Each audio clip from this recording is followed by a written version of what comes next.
Ao terceiro mês da saída dos filhos de Israel da terra do Egito, no mesmo dia, vieram ao deserto do Sinai. Tendo partido de Refidim, vieram ao deserto do Sinai e acamparam-se no deserto. Israel, pois, ali acampou-se defronte do monte.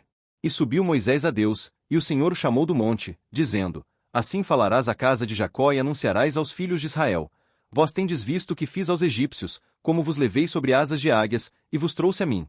Agora, pois, se diligentemente ouvirdes a minha voz e guardardes o meu concerto, então, sereis a minha propriedade peculiar dentre todos os povos, porque toda a terra é minha. E vós me sereis reino sacerdotal e povo santo. Estas são as palavras que falarás aos filhos de Israel. E veio Moisés, e chamou os anciãos do povo, e expôs diante deles todas estas palavras que o Senhor lhe tinha ordenado. Então, todo o povo respondeu a uma voz e disse: Tudo o que o Senhor tem falado faremos. E relatou Moisés ao Senhor as palavras do povo. E disse o Senhor a Moisés: Eis que eu virei a ti numa nuvem espessa, para que o povo ouça, falando eu contigo, e para que também te creiam eternamente. Porque Moisés tinha anunciado as palavras do seu povo ao Senhor. Disse também o Senhor a Moisés: Vai ao povo e santifica-os hoje e amanhã, e lavem eles as suas vestes e estejam prontos para o terceiro dia. Porquanto, no terceiro dia, o Senhor descerá diante dos olhos de todo o povo sobre o monte Sinai. E marcarás limites ao povo em redor, dizendo: Guardai-vos, que não subais o monte nem toqueis o seu termo. Todo aquele que tocar o monte certamente morrerá.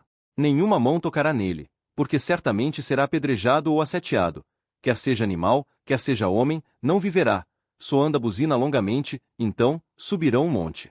Então, Moisés desceu do monte ao povo e santificou o povo, e lavaram as suas vestes. E disse ao povo: Estai prontos ao terceiro dia, e não chegueis à mulher.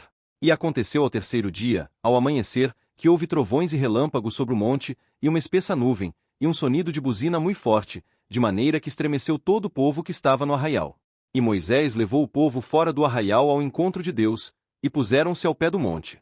E todo o monte Sinai fumegava, porque o Senhor descera sobre ele em fogo, e a sua fumaça subia como fumaça de um forno, e todo o monte tremia grandemente. E o sonido da buzina ia crescendo em grande maneira. Moisés falava, e Deus lhe respondia em voz alta. E, descendo o Senhor sobre o monte Sinai, sobre o cume do monte, chamou o Senhor a Moisés ao cume do monte, e Moisés subiu. E disse o Senhor a Moisés: Desce, protesta ao povo que não traspasse o termo para ver o Senhor, a fim de muitos deles não perecerem. E também os sacerdotes, que se chegam ao Senhor, se hão de santificar, para que o Senhor não se lance sobre eles. Então, disse Moisés ao Senhor: O povo não poderá subir o monte Sinai, porque tu nos tens protestado, dizendo: Marca termos ao monte e santifica-o. E disse-lhe o Senhor: Vai, desce. Depois, subirás tu, e Arão contigo, os sacerdotes, porém, e o povo não traspassem o termo para subir ao Senhor, para que não se lance sobre eles. Então, Moisés desceu ao povo e disse-lhes isto.